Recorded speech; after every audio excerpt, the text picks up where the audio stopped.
بسم اللہ الرحمن الرحیم۔ آج کا عنوان اصحاب صفا مسجد نبوی کے سائے میں علم، عبادت اور قربانی کی ایک عظیم داستان۔ ذرا تصور کیجئے، مدینہ منورہ کی ایک مقدس رات ہے، آسمان پر ستارے جگمگا رہے ہیں، مدینہ کی گلیوں میں سکون چھایا ہوا ہے اور مسجد نبوی کے قریب کچھ ایسے لوگ موجود ہیں جن کے پاس نہ بڑے بڑے گھر ہیں، نہ دولت کے خزانے اور نہ ہی دنیاوی آسائش ہیں۔ ان کے پاس اگر کچھ ہے تو وہ ہے اللہ تعالیٰ پر ایمان، رسول اللہ سے بے مثال محبت، علم حاصل کرنے کی تڑپ اور دین کی خدمت کا جذبہ۔ یہ وہ عظیم لوگ تھے جنہیں تاریخ نے اصحاب صفا کے نام سے یاد رکھا۔ یہ ایک ایسی جماعت تھی جن کی زندگی ہمیں بتاتی ہے کہ انسان کی عظمت ہمیشہ مال و دولت سے نہیں ہوتی۔ کبھی کبھی ایک انسان کے پاس دنیا کا سامان بہت کم ہوتا ہے، لیکن ان کے دل میں ایمان کا خزانہ اتنا بڑا ہوتا ہے کہ وہ تاریخ کا حصہ بن جاتا ہے۔ آج کی اس ویڈیو میں ہم مدینہ منورہ کے انہی عظیم لوگوں کی زندگی کا سفر دیکھیں گے۔ یہ جانیں گے کہ صحابہ صفا کون تھے، صفا کیا تھا، وہ وہاں کیوں رہتے تھے، ان کی زندگی کیسے گزرتی تھی، رسول اللہ صلی اللہ علیہ وآلہ وسلم ان کی کس طرح خبرگیری فرماتے تھے، اور سب سے بڑھ کر ہم یہ جاننے کی کوشش کرتے ہیں کہ صحابہ صفا نے ہمیں کیا زندگی میں سبق دیا۔ صفا کیا تھا؟ مسجد نبوی کے قریب ایک مخصوص جگہ تھی جسے صفا کہا جاتا تھا۔ یہ جگہ مسجد کے پچھلے حصے میں ایک سایہ دار چبوترے کی صورت میں تھی۔ یہ ایسے صحابہ کرام جن کے پاس مدینہ میں مستقل گھر اور اہل و عیال کے ساتھ رہنے کا مناسب انتظام نہ تھا، ان میں سے بہت سے لوگ یہاں قیام کرتے تھے۔ ان کی زندگی ایک جیسی نہیں تھی۔ کچھ لوگ مستقل طور پر وہاں رہتے تھے، جبکہ کچھ ضرورت کے مطابق وہاں آتے جاتے تھے۔ اسی نسبت سے انہیں اصحاب صفا کہا جاتا ہے۔ یہ بات سمجھنا بہت ضروری ہے کہ اصحاب صفا کوئی ایسا گروہ نہیں تھا جنہوں نے دنیاوی ذمہ داریوں کو ہمیشہ کے لیے ترک کر دیا ہو، بلکہ ان میں ایسے صحابہ کرام بھی تھے جو حالات کے مطابق کام کرتے، سفر کرتے، جہاد میں شریک ہوتے اور مختلف دینی خدمات انجام دیتے۔ ان کی اصل پہچان یہ تھی کہ وہ رسول اللہ صلی اللہ علیہ وآلہ وسلم کی قربت میں رہ کر علم دین حاصل کرنے اور اللہ تعالیٰ کی عبادت میں مصروف رہنے کی کوشش کرتے تھے۔ دنیا کی آسائشیں کم، ایمان کی دولت بہت زیادہ تھی۔ ان لوگوں کی زندگی بہت سادہ تھی۔ کسی کے پاس پہننے کے لیے مناسب کپڑے بھی نہیں تھے، کسی کے پاس رہنے کے لیے گھر بھی نہیں تھا، کسی کے پاس کھانے کے لیے مستقل سامان نہیں تھا، لیکن ان کے دل میں ایک ایسی دولت تھی جو دنیا کے بادشاہوں کے پاس بھی نہیں تھی۔ یہ وہ دولت تھی جسے ایمان کہا جاتا ہے۔ یہ وہ دولت تھی رسول کریم صلی اللہ علیہ وآلہ وسلم کی صحبت، اور وہ دولت تھی علم دین حاصل کرنے کا شوق۔ ان کے لیے رسول اللہ کی ایک مجلس میں بیٹھنا دنیا کے تمام خزانوں سے بڑھ کر قیمتی تھا۔ وہ آپ کے ارشادات سنتے، آپ صلی اللہ علیہ وآلہ وسلم کے اعمال کا مشاہدہ کرتے، قرآن کریم کی تعلیم حاصل کرتے، دین کے مسائل سیکھتے اور پھر ان تعلیمات کو اپنی زندگیوں میں نافذ کرنے کی کوشش کرتے۔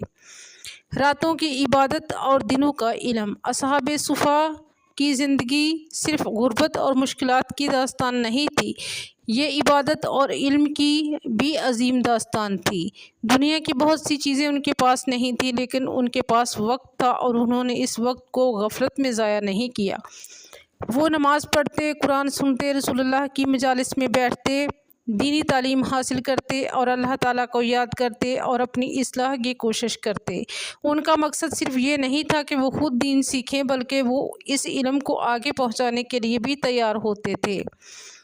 رسول اللہ صلی اللہ علیہ وآلہ وسلم کی تربیت۔ اصحاب صفا کو سب سے بڑی نعمت کیا حاصل تھی؟ وہ نعمت تھی رسول اللہ صلی اللہ علیہ وآلہ وسلم کی براہ راست تربیت۔ وہ نبی صلی اللہ علیہ وآلہ وسلم کی مجلس میں بیٹھتے اور دین کی باتیں سنتے۔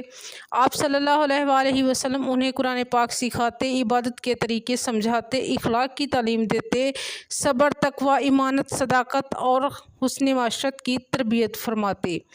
یہ تربیت صرف الفاظ تک محدود نہیں تھی۔ صحابہ صحابہ کرام رسول اللہ کے کردار کو اپنی آنکھوں سے دیکھتے تھے۔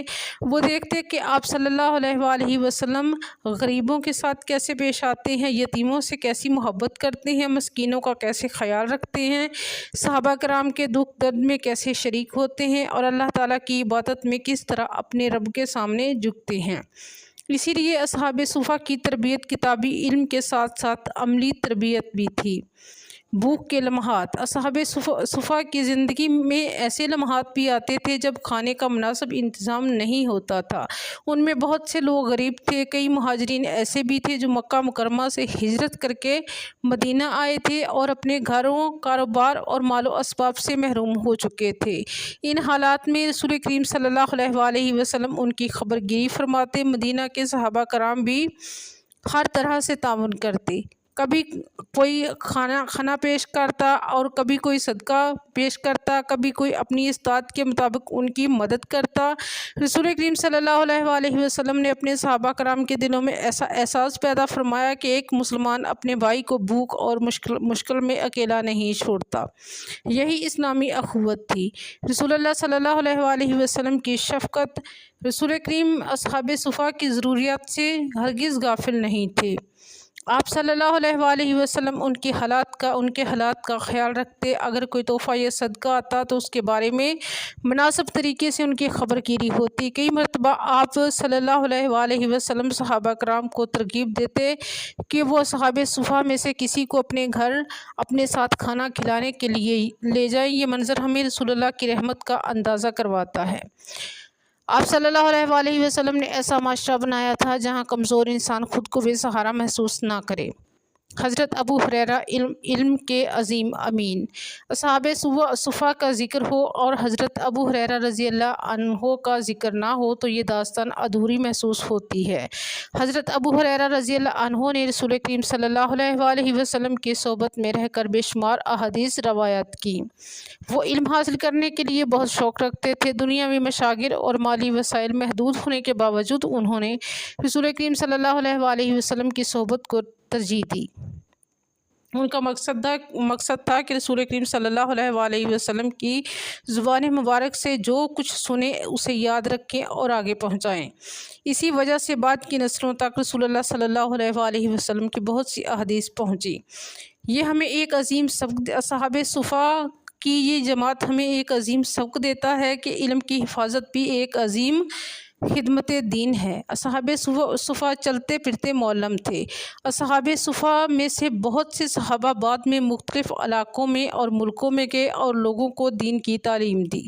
وہ قرآن سکھاتے، اسلام کی تعلیمات بیان کرتے، لوگوں کو عبادت کا طریقہ بتاتے اور رسول کریم صلی اللہ علیہ وآلہ وسلم سے سیکھی ہوئی باتیں آگے پہنچاتے۔ یعنی مسجد نبوی صلی اللہ علیہ وآلہ وسلم میں علم حاصل ہونے والا علم صرف مدینہ تک محدود نہیں تھا، یہ علم مختلف ملکوں علاقوں تک پہنچا، اور اسی طرح سے صحاب صفا اسلامی تعلیمات کے پھیلاؤ میں بھی اپنا کردار ادا کرنے لگے۔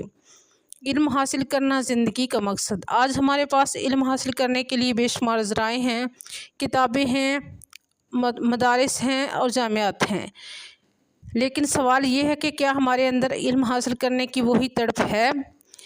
ان کے پاس وسائل کم تھے لیکن شوق بہت زیادہ تھا۔ آج ہمارے پاس وسائل بہت ہیں مگر کبھی کبھی شوق کم ہو جاتا ہے۔ بسم اللہ الرحمن الرحیم۔ آج کا عنوان اصحاب صفا مسجد نبوی کے سائے میں علم، عبادت اور قربانی کی ایک عظیم داستان۔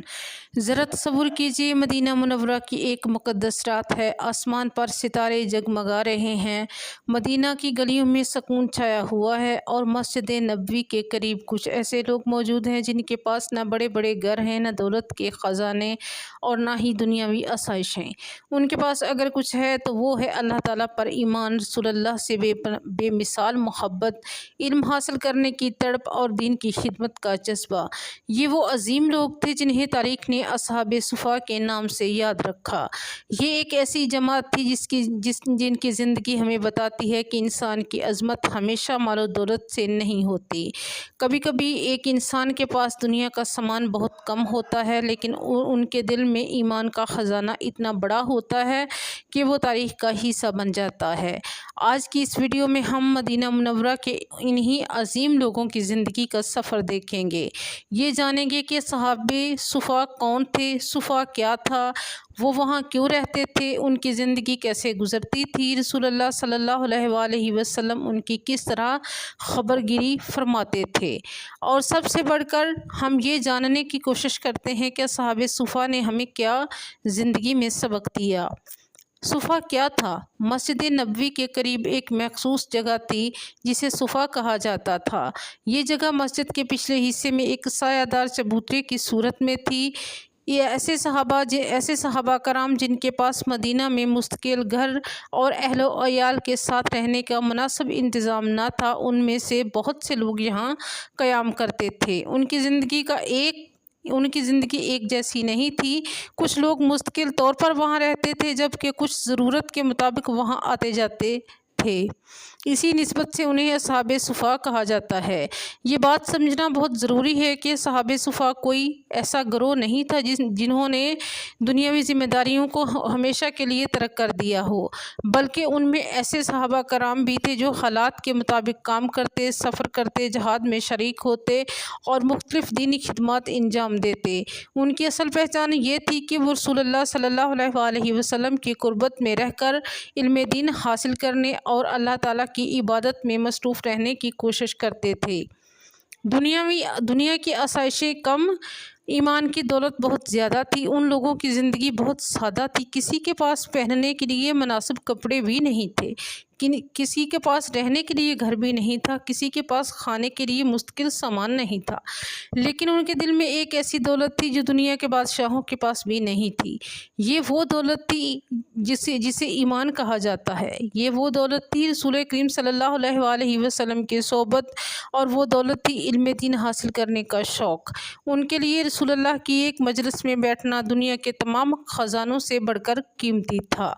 وہ آپ کے ارشادات سنتے، آپ صلی اللہ علیہ وآلہ وسلم کے اعمال کا مشاہدہ کرتے، قرآن کریم کی تعلیم حاصل کرتے، دین کے مسائل سیکھتے اور پھر ان تعلیمات کو اپنی زندگیوں میں نافذ کرنے کی کوشش کرتے۔ راتوں کی عبادت اور دنوں کا علم۔ اصحاب صفا کی زندگی صرف غربت اور مشکلات کی داستان نہیں تھی، یہ عبادت اور علم کی بھی عظیم داستان تھی۔ دنیا کی بہت سی چیزیں ان کے پاس نہیں تھی، لیکن ان کے پاس وقت تھا اور انہوں نے اس وقت کو غفلت میں ضائع نہیں کیا۔ وہ نماز پڑھتے، قرآن سنتے، رسول اللہ کی مجالس میں بیٹھتے، دینی تعلیم حاصل کرتے اور اللہ تعالیٰ کو یاد کرتے اور اپنی اصلاح کی کوشش کرتے۔ ان کا مقصد صرف یہ نہیں تھا کہ وہ خود دین سیکھیں، بلکہ وہ اس علم کو آگے پہنچانے کے لیے بھی تیار ہوتے تھے۔ رسول اللہ صلی اللہ علیہ وآلہ وسلم کی تربیت۔ اصحاب صفا کو سب سے بڑی نعمت کیا حاصل تھی؟ وہ نعمت تھی رسول اللہ صلی اللہ علیہ وآلہ وسلم کی براہ راست تربیت۔ وہ نبی صلی اللہ علیہ وآلہ وسلم کی مجلس میں بیٹھتے اور دین کی باتیں سنتے۔ آپ صلی اللہ علیہ وآلہ وسلم انہیں قرآن پاک سکھاتے، عبادت کے طریقے سمجھاتے، اخلاق کی تعلیم دیتے، صبر، تقوی، ایمانت، صداقت اور حسن معاشرت کی تربیت فرماتے۔ یہ تربیت صرف الفاظ تک محدود نہیں تھی۔ صحابہ کرام رسول اللہ کے کردار کو اپنی آنکھوں سے دیکھتے تھے۔ وہ دیکھتے کہ آپ صلی اللہ علیہ وآلہ وسلم غریبوں کے ساتھ کیسے پیش آتے ہیں، یتیموں سے کیسی محبت کرتے ہیں، مسکینوں کا کیسے خیال رکھتے ہیں، صحابہ کرام کے دکھ درد میں کیسے شریک ہوتے ہیں اور اللہ تعالیٰ کی عبادت میں کس طرح اپنے رب کے سامنے جھکتے ہیں۔ اسی لیے اصحاب صفا کی تربیت کتابی علم کے ساتھ ساتھ عملی تربیت بھی تھی۔ بھوک کے لمحات۔ اصحاب صفا کی زندگی میں ایسے لمحات بھی آتے تھے جب کھانے کا مناسب انتظام نہیں ہوتا تھا۔ ان میں بہت سے لوگ غریب تھے۔ کئی مہاجرین ایسے بھی تھے جو مکہ مکرمہ سے ہجرت کر کے مدینہ آئے تھے اور اپنے گھروں، کاروبار اور مال و اسباب سے محروم ہو چکے تھے۔ ان حالات میں رسول کریم صلی اللہ علیہ وآلہ وسلم ان کی خبرگیری فرماتے۔ مدینہ کے صحابہ کرام بھی ہر طرح سے تعاون کرتے۔ کبھی کوئی کھانا پیش کرتا اور کبھی کوئی صدقہ پیش کرتا، کبھی کوئی اپنی استطاعت کے مطابق ان کی مدد کرتا۔ رسول کریم صلی اللہ علیہ وآلہ وسلم نے اپنے صحابہ کرام کے دلوں میں ایسا احساس پیدا فرمایا کہ ایک مسلمان اپنے بھائی کو بھوک اور مشکل میں اکیلا نہیں چھوڑتا۔ یہی اسلامی اخوت تھی۔ رسول اللہ صلی اللہ علیہ وآلہ وسلم کی شفقت۔ رسول کریم اصحاب صفا کی ضروریات سے ہرگز غافل نہیں تھے۔ آپ صلی اللہ علیہ وآلہ وسلم ان کے حالات کا خیال رکھتے۔ اگر کوئی تحفہ یا صدقہ آتا تو اس کے بارے میں مناسب طریقے سے ان کی خبر گیری ہوتی۔ کئی مرتبہ آپ صلی اللہ علیہ وآلہ وسلم صحابہ کرام کو ترغیب دیتے کہ وہ اصحاب صفا میں سے کسی کو اپنے گھر اپنے ساتھ کھانا کھلانے کے لیے لے جائیں۔ یہ منظر ہمیں رسول اللہ کی رحمت کا اندازہ کرواتا ہے۔ آپ صلی اللہ علیہ وآلہ وسلم نے ایسا معاشرہ بنایا تھا جہاں کمزور انسان خود کو بے سہارا محسوس نہ کرے۔ حضرت ابو ہریرہ علم کے عظیم امین۔ اصحاب صفا کا ذکر ہو اور حضرت ابو ہریرہ رضی اللہ عنہ کا ذکر نہ ہو تو یہ داستان ادھوری محسوس ہوتی ہے۔ حضرت ابو ہریرہ رضی اللہ عنہ نے رسول کریم صلی اللہ علیہ وآلہ وسلم کی صحبت میں رہ کر بے شمار احادیث روایت کی۔ وہ علم حاصل کرنے کے لیے بہت شوق رکھتے تھے۔ دنیاوی مشاغل اور مالی وسائل محدود ہونے کے باوجود انہوں نے رسول کریم صلی اللہ علیہ وآلہ وسلم کی صحبت کو ترجیح دی۔ ان کا مقصد تھا کہ رسول کریم صلی اللہ علیہ وآلہ وسلم کی زبان مبارک سے جو کچھ سنیں اسے یاد رکھیں اور آگے پہنچائیں۔ اسی وجہ سے بعد کی نسلوں تک رسول اللہ صلی اللہ علیہ وآلہ وسلم کی بہت سی احادیث پہنچی۔ یہ ہمیں ایک عظیم سبق اصحاب صفا کی یہ جماعت ہمیں ایک عظیم سبق دیتا ہے کہ علم کی حفاظت بھی ایک عظیم خدمت دین ہے۔ اصحاب صفا چلتے پھرتے معلم تھے۔ اصحاب صفا میں سے بہت سے صحابہ بعد میں مختلف علاقوں میں اور ملکوں میں گئے اور لوگوں کو دین کی تعلیم دی۔ وہ قرآن سکھاتے، اسلام کی تعلیمات بیان کرتے، لوگوں کو عبادت کا طریقہ بتاتے اور رسول کریم صلی اللہ علیہ وآلہ وسلم سے سیکھی ہوئی باتیں آگے پہنچاتے۔ یعنی مسجد نبوی صلی اللہ علیہ وآلہ وسلم میں علم حاصل ہونے والا علم صرف مدینہ تک محدود نہیں تھا۔ یہ علم مختلف ملکوں علاقوں تک پہنچا اور اسی طرح سے صحاب صفا اسلامی تعلیمات کے پھیلاؤ میں بھی اپنا کردار ادا کرنے لگے۔ علم حاصل کرنا زندگی کا مقصد۔ آج ہمارے پاس علم حاصل کرنے کے لیے بے شمار ذرائع ہیں، کتابیں ہیں، مدارس ہیں اور جامعات ہیں، لیکن سوال یہ ہے کہ کیا ہمارے اندر علم حاصل کرنے کی وہی تڑپ ہے؟ ان کے پاس وسائل کم تھے لیکن شوق بہت زیادہ تھا۔ آج ہمارے پاس وسائل بہت ہیں مگر کبھی کبھی شوق کم ہو جاتا ہے۔ نبوی صلی اللہ علیہ وآلہ وسلم ایک عظیم تربیتی مرکز۔ اصحاب صفا کی زندگی ہمیں مسجد نبوی کی عظمت کا ایک اور پہلو دکھاتی ہے۔ یہ مسجد صرف نماز کی جگہ نہیں تھی، یہاں انسان بنتے تھے، یہاں کردار بنتے تھے، یہاں علم سیکھا جاتا تھا، یہاں دلوں کی اصلاح ہوتی تھی، یہاں اللہ تعالیٰ سے تعلق مضبوط کیا جاتا تھا اور یہاں رسول اللہ کی تربیت سے ایسے لوگ تیار ہوتے جو بعد میں دنیا کے مختلف حصوں تک دین کا پیغام لے کر گئے۔